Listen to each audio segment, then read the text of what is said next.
Nima uchun zavodskoy pechkalarni tavsiya qilamiz? Ko'rsanglar bo'ladi. Eshik ochiq qo'ysangiz ham tutun chiqmayapti. Eshik yo'q deyiz, samaradorligini birinchisi. Ko'rsanglar bo'ladi, havo kirishini yopamiz, pasaytiramiz.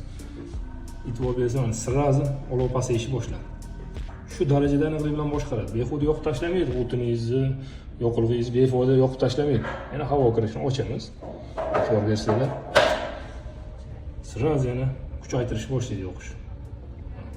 Shu darajada aniqlik bilan boshqaradi. Qo'shimcha yana mana bu qovurg'alarni pastdagi havo sovuq bo'lib, pastda bo'ladi bilasizlar, pastdagi sovuqni tortib bu yerdan issiqni to'xtamay sirkulatsiya qilib turadi.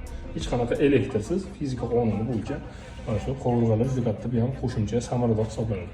Bundan tashqari Renmo ham qo'shimcha buni ham uстановка qiladigan bo'lsangiz, bu ham havoni tortib tepada issiq chiqib to'xtamay bu ham sirkulatsiya qilib turadi. Shu tariqa yoqayotgan yoqilg'ingizni juda ham katta miqdorini uyingizda qolishiga sabab bo'ladi issiq. O'shaning uchun pechka tanlashda albatta zavodskoy, samaradorligi yuqori pechka tanlashinglar va dimxodlarni to'g'ri uстановка qilishinglarni tavsiya berib qolamiz. Shu darajada aniqlik bilan boshqaradi. Havo berishni yopamiz.